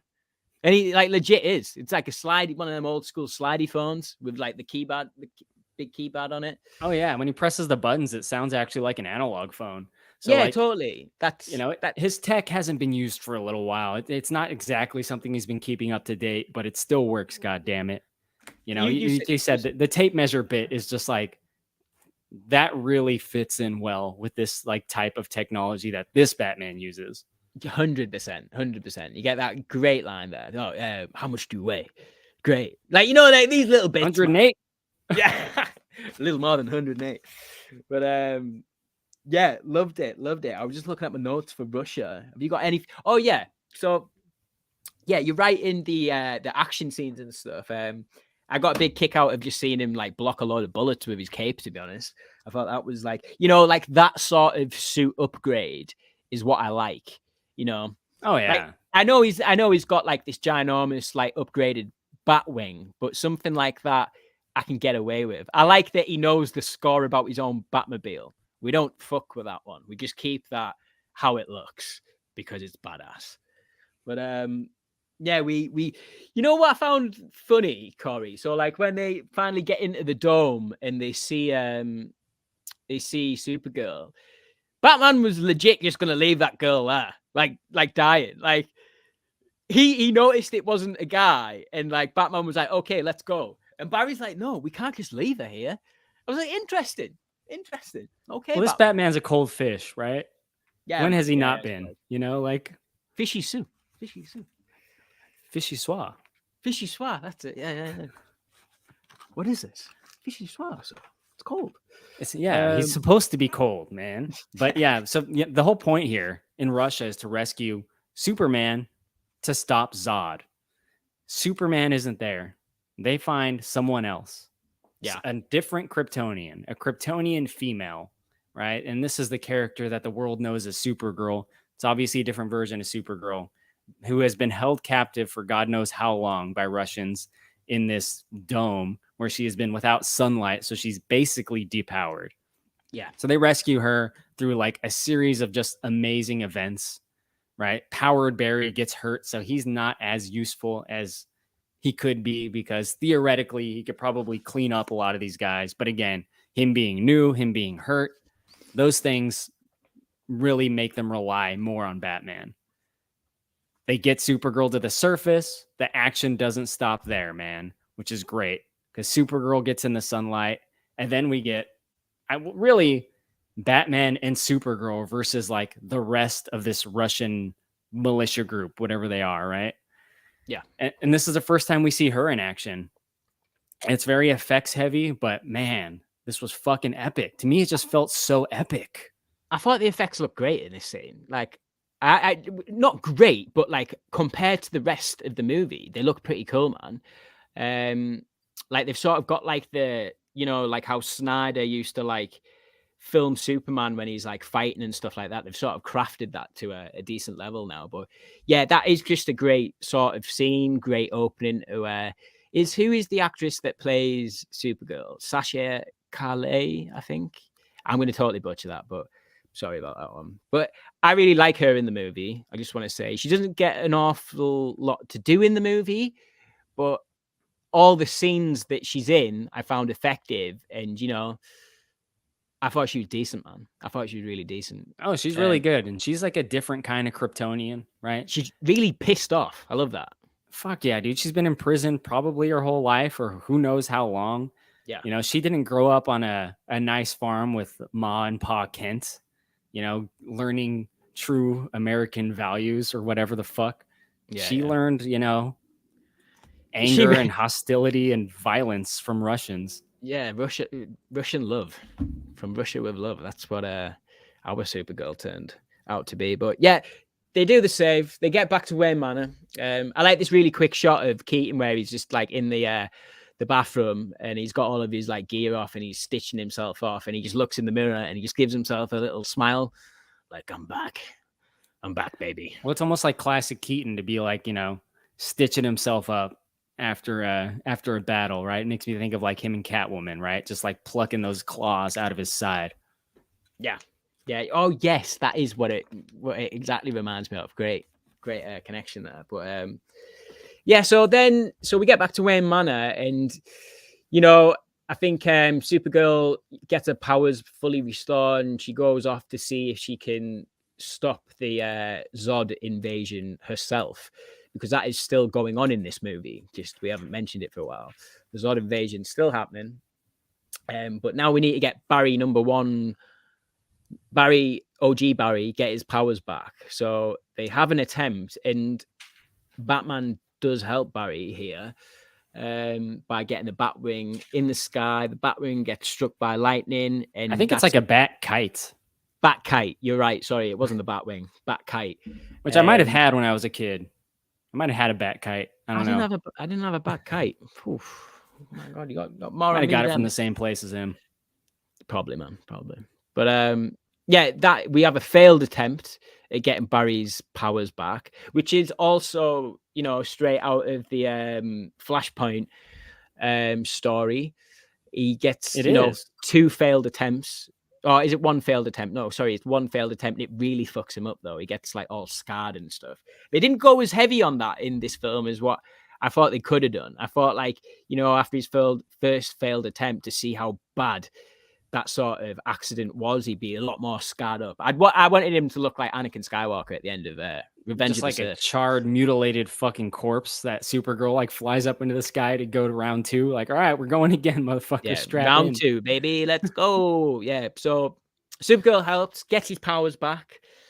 It's good seeing, gets his suit back on. I just want to say little stuff like this beat in the movie where it's like, all right, time to get original Barry's powers back because he needs them so that they can stop Zod. Stuff like that, I don't really care about in this movie. Like, I understand it's needed. You can't tell the story without this, but it doesn't do anything for me. It doesn't mean anything to me, right? I generally don't give a fuck.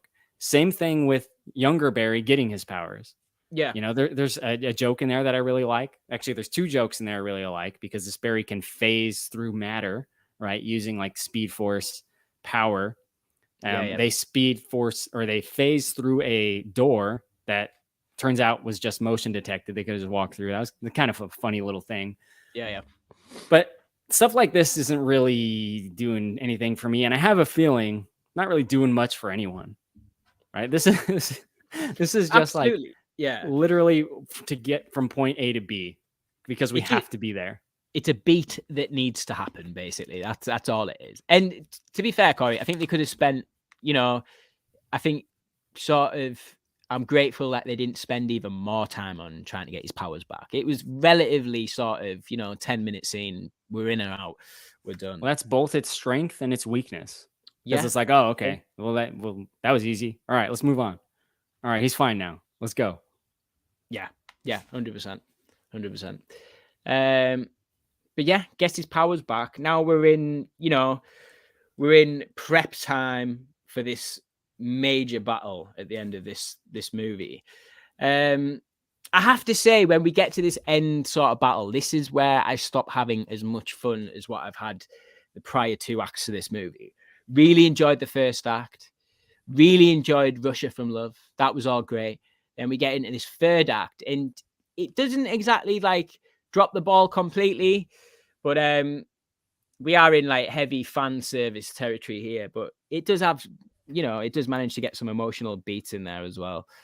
But yeah, there's some good emotional payoffs that exist in this movie. It relies a lot on the tragedy of being a superhero, right? And I think we'll talk about that shortly. But General Zod is the threat in this movie, right? Seemingly the threat, at least in this universe, right? There's no Superman to stop him, no Clark Kent. Apparently, Zod killed baby Clark Kent. It's pretty fucked up, man. Shit, yeah. I forgot all about that one. Yeah, they like intercepted his pod and just killed his ass. Like, what the fuck? Pretty heavy shit. Yeah, man. A lot of baby drama in this movie, But they got to stop Zod, and Zod isn't quite at Metropolis. He's like taking on like this like military regiment in an open field. Kind of convenient for a final act of a movie like this to take place. But we got original recipe Barry Allen now has his powers. Younger Barry Allen, right, who is in kind of like a makeshift Flash suit that he built out of like former Batman gear. Batman Returns suit. That's right. And we got Bruce is with him.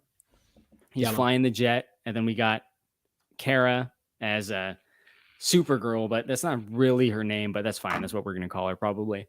So, we got our Kryptonian hero along for the ride as well, to replace Superman. And, what it leads to, I think, has some pretty good stuff in it. I just want to say this before we go into it, though. I think we could have done a little bit better with what some people might call fan service by, one, including the Batmobile in some fashion in this movie, right? We see it, but we never see it drive. So maybe we need that, right? Maybe the Batmobile is present in some way. And I was thinking about the best way to make that work, right? Because you got Batman in the jet, and I think the jet's needed for at least transportation purposes. Yeah. How about this, man? Batman brings in a friend. That friend, Michelle Pfeiffer, as Catwoman. I like it. She's in the car. And I know she's not really formidable against the Kryptonian army, right? There's not a lot she can do with like a whip, right? And not really having much powers. She's got like the claws, but that's not really going to do anything. But the car, maybe with some looking the same, of course, but with some maybe tech upgrades, but also maybe some old weaponry. You know that like spherical fucking nuke that Batman has in the car that he can just like drop? Oh, that, yeah. That like circle bomb. That shit on someone. Yeah. She could roll up in the car, right? The hood can, or the the top can kind of come off so we can see who it is. She can just like drop that thing on someone's ass and get out of there. Mate, I'm with you. I'm 100% with you. She should have rocked up in the 89 Batmobile. You know, you don't know who's in the 89 Batmobile. You're like, oh my God, if they actually went and got Marlon Wayans to be like Robin, or like in this universe, or, you know, is it Alfred back from the dead? Like, who's it going to be? Chris O'Donnell. Chris O'Donnell. But no, it's Michelle Pfeiffer. And you know, the thing comes, the visor door of the Batmobile comes down, and you hear Prince coming from the cockpit of the Batmobile. Just like a light. Then it all kicks off, mate. But no, yeah, trust, not Bat Dance. Trust, mate. That's my favorite on the EP, mate. Trust, yeah. But you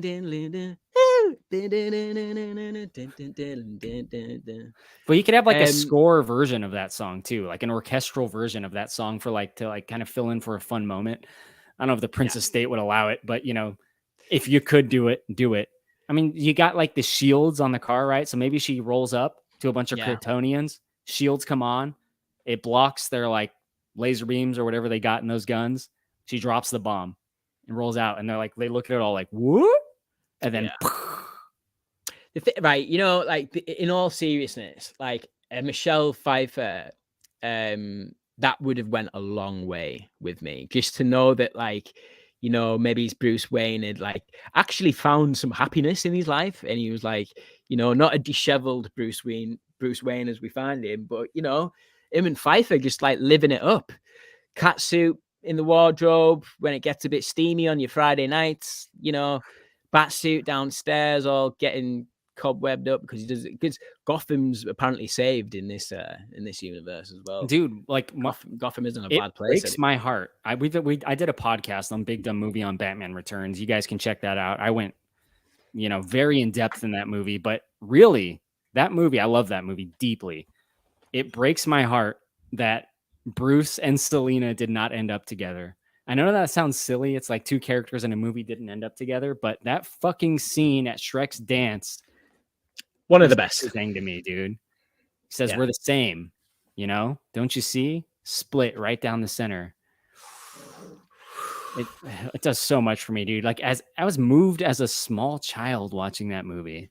Yeah, agree. No, mate, it's an amazing scene. It's an amazing scene. And one of like the you know, just showing both their like humanity at the same time, you know, like, because they're both, when she starts crying and stuff, it was just, I don't know, like made me want to cry, and he just wipes away the tear. It's very sentimental, like lovely moment. And, you know, I just think they'd have never been able to hide the fact that Michelle Pfeiffer was in this movie if she was going to be in it. So that would have been spoiled. But like, it was just that little part of me. I was like, oof, even just like a photo. Do you know what I mean? At Wayne Manor. So she wasn't about, but like, there's a photo of like, you know, Michael Keaton, Michelle Pfeiffer, Michael Goff, old Alfred, you know, like their happy families. Like they made it. They got through, you know. But yeah, where were we? So we're in this end fight scene. What did you think about this sequence as a whole? Did it work for you, the end fight? Despite being pretty corny, it had some fun moments, you know, and I hate to speak so generically about a big action scene, but you know, the flashes are there. They're like running over people. And by people, I mean alien Kryptonian invaders. But the real fights is like the boss fight is Zod against Kara, Supergirl. Badass. And, you know, you get your classic, like, and to Zack Snyder's credit, like that Man of Steel style, like physicality, where like you get like where they take off, like Supergirl takes off like a jet, and she runs and she not runs, but she flies up and like punches him, and like the force behind that, it just feels like so extreme. Yeah, and like that's one of my favorite things about Man of Steel is like actually seeing like some Superman style physicality. Right, because obviously you're never going to get that in the Christopher Reeve Superman. They didn't have the technology, right? Like he'd punch someone and they slow-mo fly, or maybe they was slow-mo because they were on the moon. I don't really remember those movies, but I love that like Kryptonian strength in action.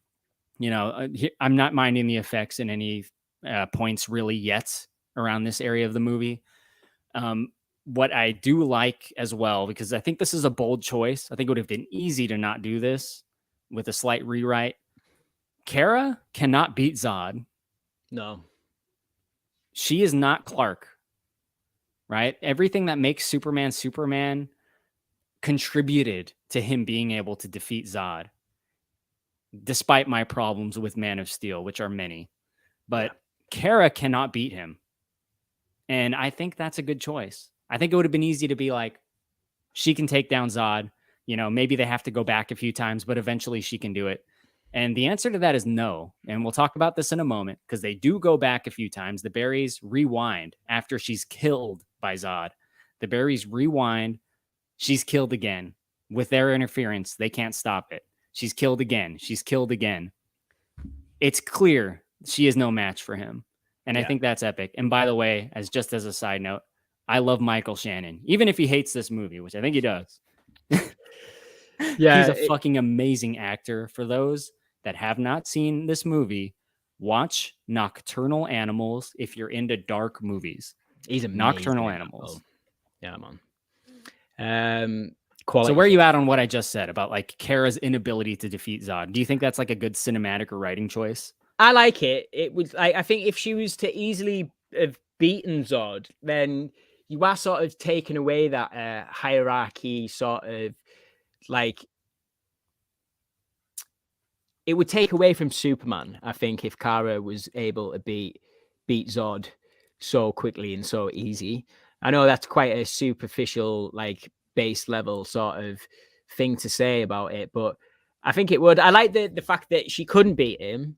Gives the movie more stakes, if I'm being honest. And why would she be able to beat Zod? Zod's like a trained war veteran at this point, where, you know, like Kara's like, she hasn't been about for a long time, so she's very underpowered. I wouldn't see her being able to beat Zod.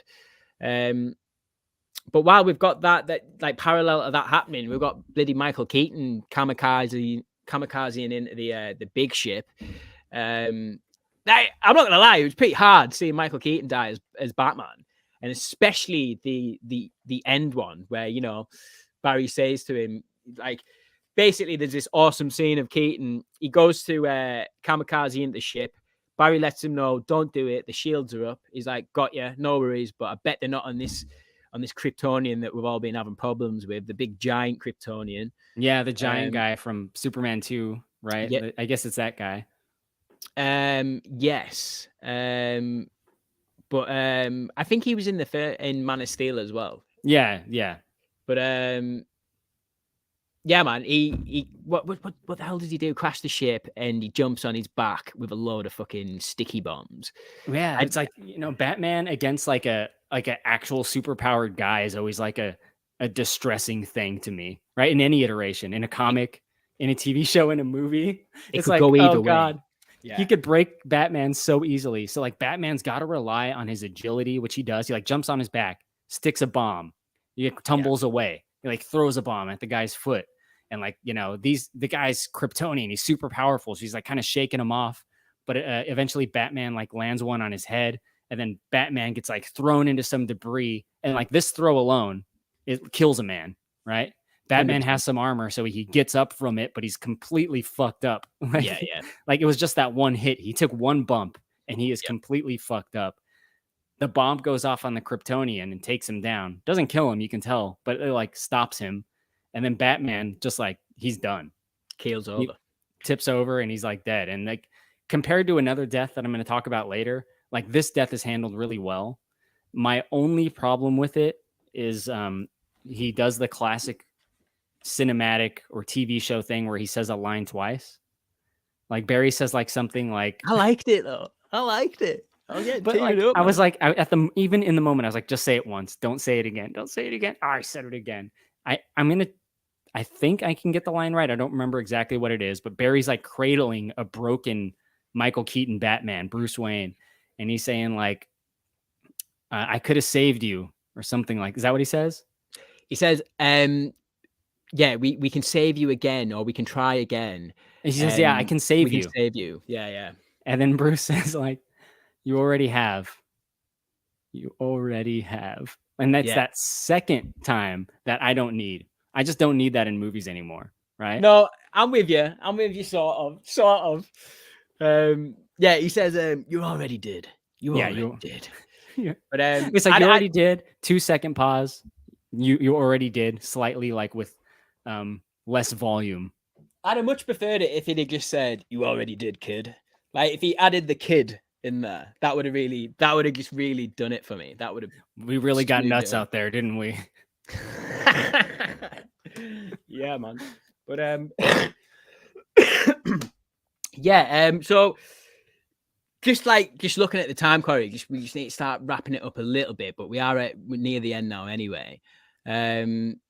We enter. So we come to like this bit of a dilemma that Barry has with younger Barry.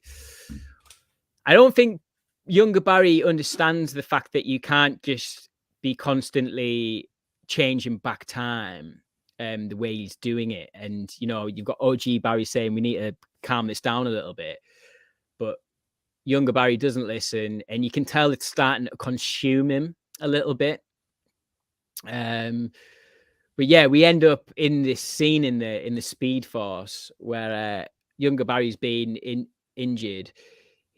He's about to be consumed by it, and then is that where we get our introduction to our main villain of this movie that hasn't been developed very well at all. I've got to say, like, that is one of my negatives about the film. But yeah, we get introduced to our main villain. This Dark Flash. This is an older version of younger Barry Allen. I'm taking it, who's been stuck in this cycle for hundreds of years. Yeah, I mean, the idea is in this bubble where this device they use essentially to travel back through time, right? This younger Barry starts very quickly getting obsessed with, no, we need to go back and fix everything so that we can defeat Zod. But the older Barry realizes it's actually not possible. Like, he can see all of the future outcomes, like within this sphere, right? Within this Speed Force, like time that they're in. He can see, he's like, and it pains him to say this, but they can't defeat Zod. Like, in every version of events, Zod wins, and this particular universe or world or whatever it is gets destroyed by Zod. And they can't go back and fix things this time, but the younger Barry becomes obsessed. And then we see that monster version of him when he's old, and we're led to believe he's been doing this for like 60 years, right? Like in there, or however long, maybe even like 500 years for all I know. And he has like all this like debris like lodged in his body, and like he's like this purple hue and this purple light within his eyes. It's almost like the Speed Force has like consumed his entire physical being, and he really is the villain of the movie. And it's almost like it's like almost like a Reverse Flash scenario, right? Where like Reverse Flash is like the villain that has the similar power, that's like obsessed with Barry and is really idolizes the Flash in a way. And I think that guy's, sorry to cut you off. I think the Reverse Flash isn't that the Flash that kills Barry's mum in the comics. Yeah. So I think they're probably saving Reverse Flash for the next movie. Yeah, most likely. But it's kind of like just a similar vibe. And this might already be a character that I just don't know about. Yeah. But they have to have a little bit of a face off. But I think more importantly than them facing off, because there's not a lot to it. It's really less just like you trying to use your powers, me trying to use my powers within a small unit. It's not like a big action scene necessarily. It's really about what's around them that was most noticeable to me, and maybe distracting to a degree, but in a good way, right? Because we see all these other multiverse like worlds colliding around them, because what they're doing is essentially destroying strands of the multiverse or creating multiversal rifts or whatever like terminology you want to use. But there's other worlds that are starting to like clash with this world, and we see other mainstay DC heroes start to show up. And this is kind of where we get our like Spider-Man No Way Home-ish type of events, right? Because it's not only with like the inclusion of Batman, a previous, DC movie character that we know and love. We get to see tidbits of other characters who are pretty much in the form of CGI. Yeah. Some look better than others. Some I'm totally fine with. And, we'll talk about it. But let me toss to you for this, because I have a feeling there's some that you might want to talk about of like who we see in these multiversal rifts. I've got one main one, but it got spoiled for me prior to the movie. I'm so annoyed. No. Yeah, and it not by like just some little creature online. It was by the director himself. It was a bit of a nightmare situation. He came out and just spoiled that because Korey, I had no idea about that. I had an idea about, you know, the Adam West. I think I had an idea about the Christopher Reeves one that was going to show up. The one that I had no idea about was Nick Cage. And then a few weeks prior to the movie coming out, Andy Muschietti gets online and was like, "Oh yeah, it was an honor to work with Nick Cage." But it was like, you didn't work with Nick Cage. He just signed off on his likeness. But yeah, let me just get into that one really quick. It's like, I don't know if I think you are aware with the death of Superman Lives, what happened. It's a documentary that came out a few years back by a guy called John Schnepp, who was like a pretty big YouTube pundit, to be fair. Yeah, man, he was a bit of a legend. Had like really good takes. Was just like a true fan. But he made a documentary back in the day about the failed Superman Lives project from the 90s that was going to follow on from like Batman Returns and be Tim Burton's next project. I don't know if it was going to be set in the same universe. I imagine so. If it was going to be directed by Tim Burton, I would have saw them like trying to push that. But yeah, I remember 2 seconds. Sorry. I'm going to continue where he left off because it's like a very famous story among geek lore of Nick Cage being Superman. And there's very famous still images of it. And even now this documentary is very famous. So you got like the 90s era, the action era, Nick Cage was going to be Superman. And this thing almost happened. So close to happening. But anyway, back to you. It's just a funny story because whenever my first recollection of ever using a computer, so like AOL dial-up, all that shit, I'm talking like years and years and years ago, like pre-2010 time frame. I remember one of the first ever images I ever saw on any sort of online internet surfing the web was a picture of Nick Cage in that costume, in that like prototype costume that they had. It was a lot more rubbery than the one that you see in the documentary, but it's him, it's real, and it's just so awesome. So to finally see this iteration of Superman played by Nick Cage in the same movie as Keaton returning, pretty special. I'm not gonna lie, pretty special. Oh yeah, I audibly gasped when I saw when the multiversal rifts happened and it went to each one, and then it went to the one of Nick Cage as Superman in space fighting a giant spider. I gasped. People in the audience gasped. I wasn't the only one. You know, there were geeks there. This was opening night, of course, in my local theater. So people like me showed up for this movie. Not that they continued to show up, or there's a lot of people like me that are going to make this movie any money, but fuck my God, seeing Nick Cage as Superman, I needed that in my life, man. How much do you think Kevin Smith needed it in his life? Shit, motherfucker. Yeah, man. Like, it's like I was just watching his pod recently, that Fat Man Beyond, and you know, just like mentioned like how much of a moment it was for him. Like he had like numerous people like texting Kevin Smith like, "Oh, how did you feel about it?" and stuff like that, because it's obviously one of being like Kevin Smith's biggest stories that he tells on his like speaking tours and whatnot. But like if you hear the OG story of him saying it, like all the stuff with John Peters, who's been like a producer for most of them 90s Batman movies, but he's an absolute character, this John Peters. He was just desperate to get a spider in a number of movies. He had an obsession with animals and stuff like that, and was always wanting the protagonist to fight a giant spider. And he did finally get it in a Wild Wild West. Technically, a mechanical one, but yes. A mechanical one, yeah. But he technically did get it. I'll just jump into a couple of comments here. 2 seconds. Just Scottish Geek guy saying, what's your guys' thoughts on whether The Flash follows on from Zack Snyder's Justice League or Joss Whedon's cut? We talked about it earlier on. I think we've come to the conclusion that the film doesn't actually know, because I think it references both movies. at certain stages, but I'm more leaning on the fact that it's Snyder's movie that it follows on from. The time travel is a direct Snyder thing, so I think it's more so that. But yeah. Yeah, he goes on to say, for me, there's a line from Bat-Fleck that directly references events that only happen in the Snyder Cut. Yeah, about the line from, he says that you like the events in Russia or something. Goes on to say, yeah, the Death of Superman Livestock is really good. I remember backing it on Kickstarter. Sure, I have the Blu-ray somewhere. Yeah, it's awesome, man. Awesome. Anyone watching, if you haven't seen it, I really highly recommend it, because there must be a lot of people out there, Korey, that watched that and was like, why is Nick Cage dressed as Superman in this movie? Talk to me. Someone talk to me. Tell me, what the hell is this all about? Do you know what I mean? You know, like, they got the references that everyone understands as well, because that wasn't the only multiversal rift, different version of a character we know that we saw. We saw George Reeves Superman, right? Yes, we saw Christopher Reeve Superman. We saw Supergirl from that shitty Supergirl movie, whatever her name was. I'm sorry, I don't remember.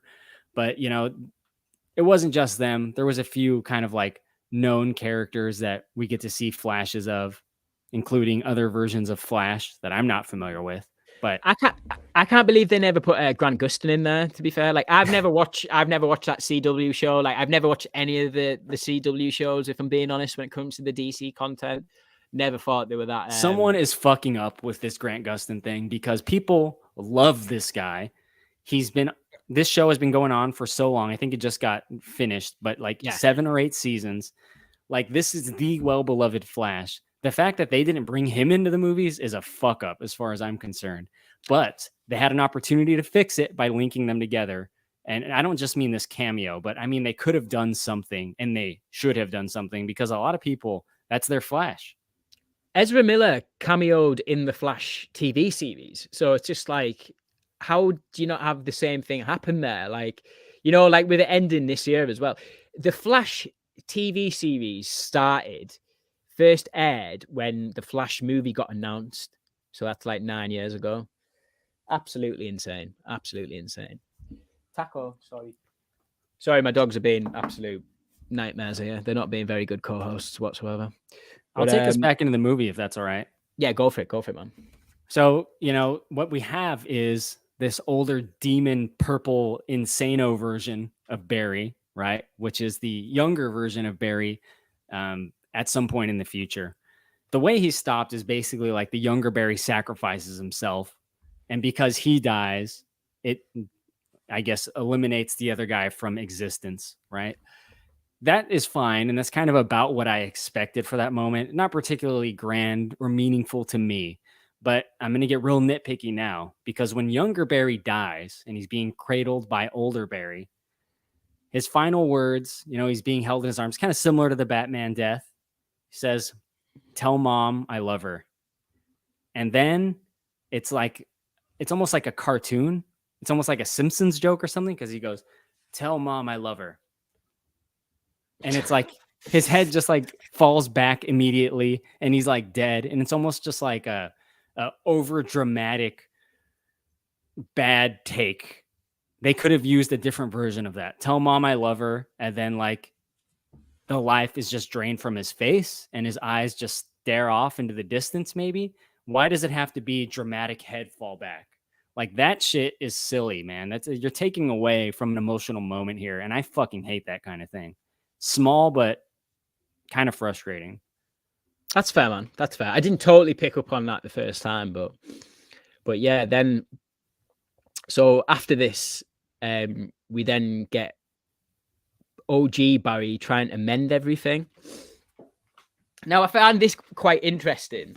We've spent 2 hours of the movie like in this hellhole of the Speed Force, and like all this shit happened because of like what did he do? Take a can of tomatoes in? He put a can of tomatoes into the trolley. So by that one little thing that he changed, all this has happened. Or your shopping cart.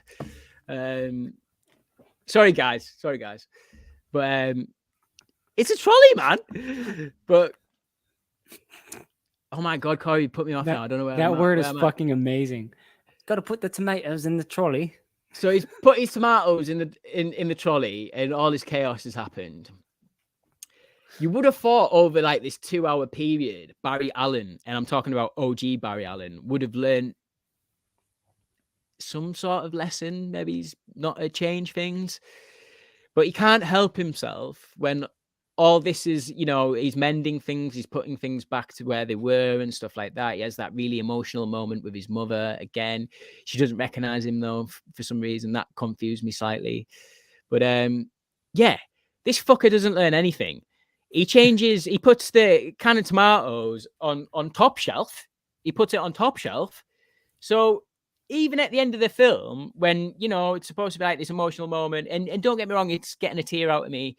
The fact that he changes the tomatoes again, he didn't learn a thing throughout this entire movie, which I think isn't amazing. Like thinking back on the movie now, like, because we end the film here, and we've got one of, I think, 3 endings that they shot. And I don't know how you feel about this ending. Like, at first, I loved it. Like me and you have got an appreciation. Maybe love is a strong word, but we've, there's things from Batman and Robin that we recognize that work, things that don't work. But were you expecting this ending? Did you know about this ending? Did you realize that Mr. Bat Nipples himself was going to turn up? How did this go down for you, Corey? Well, I'm hit with 2 heavy moments right now. Because one, I realized I'm using the wrong mic. I'm pretty sure my mic is, yep, my good mic is not on, and I think I'm using my shitty mic. So I've probably sounded like shit this whole episode, which fucking annoys me to no end. It's fine, mate. We're only 2 hours into it now. God damn it, mate! You sound good, mate. My setup is a nightmare. If I sound good, that's fine. But this mic is what should be picking me up. Anyway, so the ending had a great emotional moment with the mom. Solid, fucking exactly what you need after, this long haul of a movie. But when it comes to the very end and this like big reveal of, Bruce Wayne showing up to kind of like congratulate Barry, or to like kind of give a final, I don't know, appearance to kind of like just like tip off the end. And it's George Clooney. 1, I was surprised, but 2, I should have known. George Clooney has been talking about Batman more than he's ever talked about Batman. He's been like showing up places, like being interviewed, not necessarily for this movie, obviously, but just kind of like making himself more public. Yeah, he's been apologizing. He's been bringing it up. He's been talking about it, man. So like, I should have known that it was leading up to this. At the same time, it could have easily been Keaton. And I think it was Keaton that was on the phone with Barry leading up to that moment. I'm pretty sure that was Keaton's voice. So there was like maybe an intentional misdirect there. Yeah. I think it would have been a little bit cleaner to make it Keaton in this verse now, which essentially, this movie has a big job of essentially erasing the Zack Snyder verse, because that's not going on anymore. And maybe there should be some reason why in movie as why that's not happening anymore. And this movie could be the reason why. And maybe it is, but maybe it should have ended with like a different version of Michael Keaton Batman. Maybe the more direct one that we know, or maybe just, another parallel to the one that we just saw die. And then we can kind of maybe see him pop up here and there. And maybe that would have been the case if that Batgirl movie got released, which he was in, or, the much, I don't want to say anticipated, but the much yearned for Batman Beyond movie that we've all wanted. Yeah, man. I think what they've recently come out and said, if this movie had made all the money in the world, which it really, really hasn't, is that they would have give Keaton that Batman Beyond movie, and I would have fucking loved that, mate. I would have loved it. But yeah, just getting on to this ending, I know that there was definitely 3 endings shot, and we got one of them. So when they showed this film at Vegas, or actually, sorry, prior to Vegas last year, behind the scenes photos showed Michael Keaton and Supergirl at this courtroom at this end scene. So they had definitely a Keaton version shot. It was going to be Keaton turns up, then Supergirl, and Keaton was going to be your Batman moving forward. Sounds a bit weird, but like you say, they would have probably done that Batman Beyond movie. The other ending that was shot, which got showed at Vegas at CinemaCon, you didn't see. So the scene plays out exactly the same, like the George Clooney ones, but you don't see who gets out of the car.